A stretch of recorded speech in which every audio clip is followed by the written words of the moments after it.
भाला और हथियार चलाते अर्ली ह्यूमंस की तस्वीरें हमें याद दिलाते हैं कि आखिरी दौर में इंसान ने कितनी तरक्की की। यह हमारे पूर्वज की इंटेलिजेंस का ही नतीजा है कि ह्यूमन इस कदर इवॉल्व हो पाए। बारीकी से गौर करें तो अगर इंसान कभी हथियार नहीं बनाता तो शायद वो कभी जंगल से बाहर ही नहीं निकल पाता और सभ्यता के विकास को कभी अंजाम नहीं दे पाता। पत्थर को शार्प करने से लेकर भाला बनाने तक वो हमारे हथियार ही थे जिन्होंने इंसानों को एडवांस बनाया। मिलियन साल पहले जब शुरुआती इंसानों ने हाथ से पत्थर को नुकीला करने की कोशिश की तब वो नहीं जानते थे कि उनकी बुद्धि विकास के रास्ते पर आगे बढ़ गई है और अब एवोल्यूशन की एक नई कहानी शुरू होने वाली है। आज की हमारी इस वीडियो में हम आपको हथियारों के विकास की ही कहानी सुनाने वाले हैं। हम बताएंगे कि कैसे हमने पत्थर भाले से लेकर तीर धनुष तक का सफर तय किया, आखिर ये टेक्निकल रेवोल्यूशन कैसे शुरू हुआ और कैसे ये पूरी दुनिया में फैल गया। हथियार में दिलचस्पी लेने की प्रक्रिया किसी एक ग्रुप से नहीं शुरू हुई बल्कि ये वक्त के साथ साथ हर प्रजाति में विकसित हुई।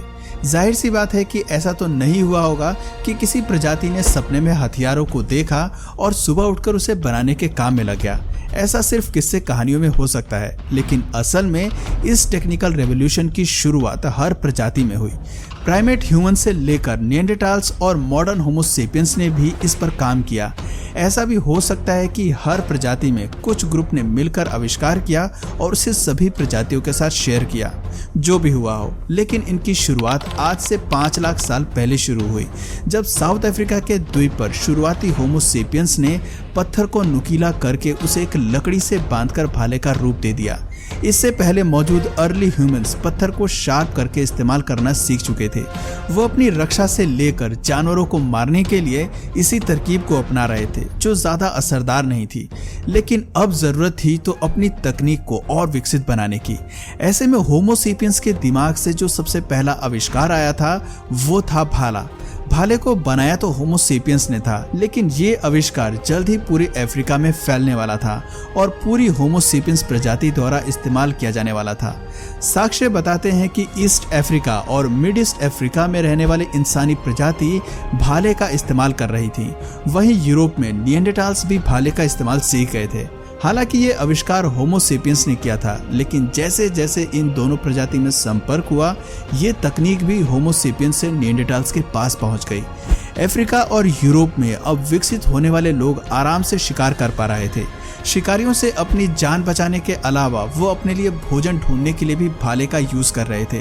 लेकिन असली बदलाव तब आया जब हमारे ग्रेट ग्रेट ग्रेट ग्रैंडफादर का पाला आग से पड़ा।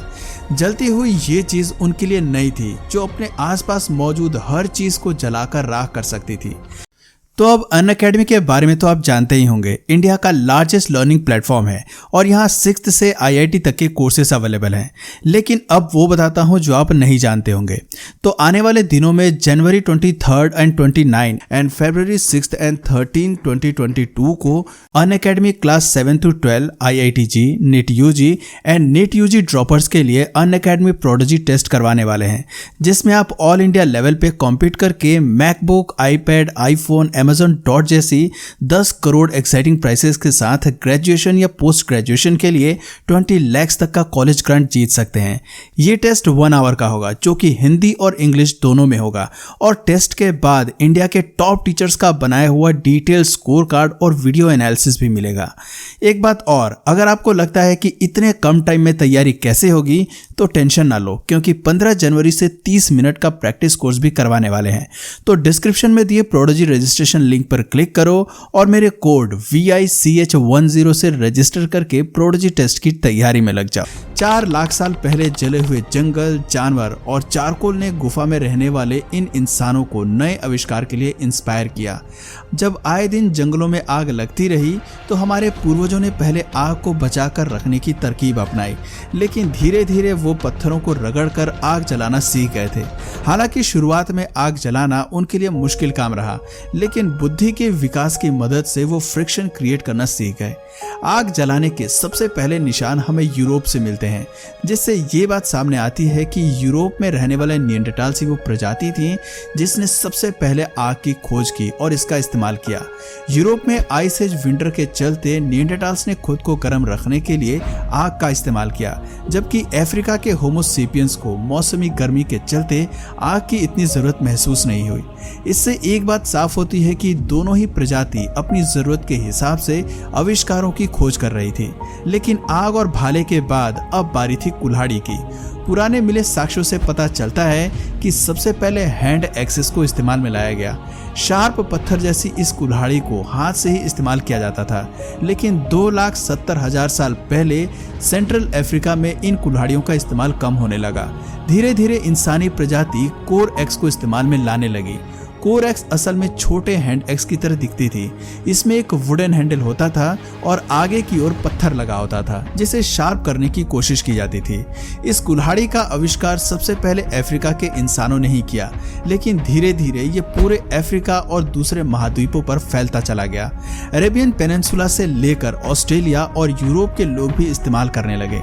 कुल्हाड़ी के इस्तेमाल के साथ ही ह्यूमंस की कई परेशानियां सुलझ गईं। अपने लिए घर बनाने से लेकर लकड़ी काटने तक वो इस तकनीक को इस्तेमाल में लाने लगे। अब इंसान ज्यादा सामाजिक होने लगे। 2 लाख साल पूरे होने में हैंड एक्स के अलावा कई पत्थर भी मिलते हैं जिनका इस्तेमाल निएंडरटाल्स शिकार करने के लिए और अपनी रक्षा के लिए किया करते थे। तकनीक के इस्तेमाल के साथ 1,40,000 साल पहले इंसान अपनी क्रिएटिविटी को भी इस्तेमाल में लाने लगे थे। अब उनका ध्यान जरूरत पूरा करने के अलावा साजो श्रृंगारों पर भी जाया करता था। खुदाई में मिले साक्ष्य बताते हैं कि अब इंसान ने बीड्स बनाना शुरू कर दिया था। आज सबसे पुराने बीड्स हमें मोरक्को से देखने को मिलती है, जो कि स्नेल शेल्स को किसी धागे जैसे तार में बांधकर बनाई गई थी। ये काम नॉर्थ अफ्रीका में रहने वाले अर्चाइक होमो सेपियंस ने किया था, लेकिन 1,15,000 साल बाद इन्हें निएंडरटाल्स ने भी पहनना शुरू कर दिया। इसके साथ ही मॉडर्न ह्यूमंस ने भी बीड से बनी ज्वेलरी को अपनाया। लगभग 70,000 साल पहले साउदर्न अफ्रीका के कई हिस्सों में होमो सेपियंस इन ऑर्नामेंट्स को पहनने लगे। खास बात ये थी कि अभी तक इन्हें पत्थर, एग शेल्स और स्नेल शेल से ही बनाया जा रहा था। हमारे पूर्वज हीरे और महंगे पत्थरों से वाकिफ नहीं थे। इनके दिमाग में क्रिएटिविटी का विकास शुरू ही हुआ था, लेकिन इनकी असली क्रिएटिविटी हमें 70,000 साल पहले विकसित किए गए एरोज में दिखाई देती है। तीर के इस्तेमाल की जरूरत भी हमें सबसे पहले साउथ अफ्रीका के होमो सेपियंस को ही महसूस हुई। दिलचस्प बात है कि आविष्कार की दौड़ में कहीं ना कहीं हम निएंडरटाल से आगे निकल चुके थे। रिसर्च बताती है कि पैलियोलिथिक पीरियड में शिकार करने के लिए लोगों ने तीर को बनाया। हालांकि अभी तक भाले का इस्तेमाल भी जारी था, लेकिन वो एक ऐसा सटीक हथियार चाहते थे जो दूर से ही जानवरों को मार गिराए और जिसकी मदद से छिपकर शिकार किया जा सके। ये विचार सबसे पहले दक्षिण अफ्रीका में रहने वाले होमो सेपियंस के दिमाग में आया, लेकिन फिर धीरे धीरे पूरे अफ्रीका में फैल गया। अपर पैलियोलिथिक एज में यूरेशिया के लोगों ने भी इस तकनीक को अपनाया। 40,000 साल पहले इसे यूरोप में इस्तेमाल किया जाने लगा। फिर अलास्का में भी इस तकनीक पर काम किया गया। दिलचस्प बात है कि अमेरिका में तीरंदाजी की तकनीक सबसे आखिर में पहुंची। केवल 12,000 साल पहले ही वहां के लोगों को शिकार करने की इस तरकीब के बारे में पता चला। जहां एक तरफ तीरंदाजी का इस्तेमाल पूरी दुनिया में फैल गया, वहीं निएंडरटाल्स ने कभी इस हथियार को नहीं अपनाया। वो शिकार करने के लिए पुराने ही आविष्कारों पर निर्भर रहे। हैरानी की बात है कि इसी आविष्कार के चलते वो कहीं ना कहीं होमो सेपियंस से मात खा गए, क्योंकि उन्होंने निएंडरटाल्स के खिलाफ इसी टूल को इस्तेमाल में लिया और उनकी संख्या को काफी हद तक नुकसान पहुंचाया। टेक्नोलॉजी के इस पूरे रेवोल्यूशन को जानने के बाद एक सवाल तो आपके जहन में जरूर आया होगा कि जब उस वक्त ट्रांसपोर्टेशन का कोई साधन नहीं था, तो आखिर हथियार और आग के इस्तेमाल का ज्ञान बाकी द्वीपों पर कैसे पहुंच गया? कैसे पूरे विश्व में एक ही तरह की कुल्हाड़ी, भाले और तीरों का इस्तेमाल होने लगा? इसके कई जवाब मिलते हैं। कई वैज्ञानिक मानते हैं कि ऐसा भी हो सकता है कि सभी जगह तकनीक का विकास अलग अलग हुआ होगा, लेकिन कुछ का मानना है कि ये ट्रांसफॉर्मेशन 1 to 1 था। दरअसल पहले के इंसान एक ही जंगल में अपना जीवन नहीं काटते थे। वो नई जगह और हैबिटेट की तलाश में जैसे जैसे अलग अलग जगहों पर फैले, वैसे वैसे ज्यादा से ज्यादा ग्रुप से संपर्क हुआ। गुफाओं में मिले साक्ष्य इस बात की ओर इशारा करते हैं कि जब भी 2 ग्रुप्स का आमना सामना हुआ, तब उन्होंने एक दूसरे के तौर तरीकों सैनिकों के साथ हथियारों को भी शेयर किया। ग्रुप्स के साथ बार बार होने वाली कांटेक्ट के दम पर ही टेक्नोलॉजी का विकास तेजी से हुआ। कुछ उदाहरण हमें ऐसे भी मिलते हैं जो बताते हैं कि शायद इंसानों ने हथियारों को एक दूसरे से चुराया होगा, या फिर ऐसा भी हो सकता है कि पहले भी झुंड के बीच में व्यापार होता रहा होगा।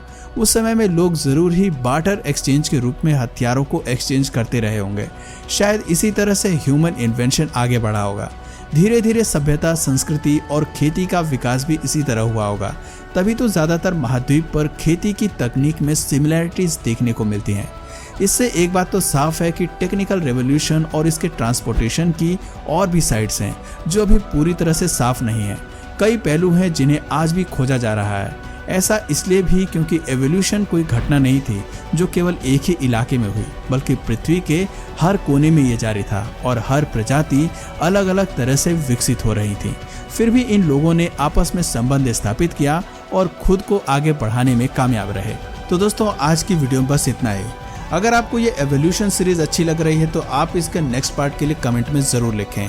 और अगर आपको इस वीडियो से कुछ नया जानने या सीखने को मिला या फिर इंटरेस्टिंग लगा तो प्लीज़ इस वीडियो को एक लाइक करके अपने फ्रेंड्स और फैमिली में से ज़रूर शेयर करें। और यदि आप इस चैनल पर नए हैं तो प्लीज़ इस चैनल को सब्सक्राइब करके बेल नोटिफिकेशन आइकन को ऑन कर लीजिए ताकि हमारे आने वाले वीडियोज़ आप मिस ना करें। मिलते हैं फिर किसी वीडियो में नए टॉपिक के साथ। तब तक के लिए नमस्कार।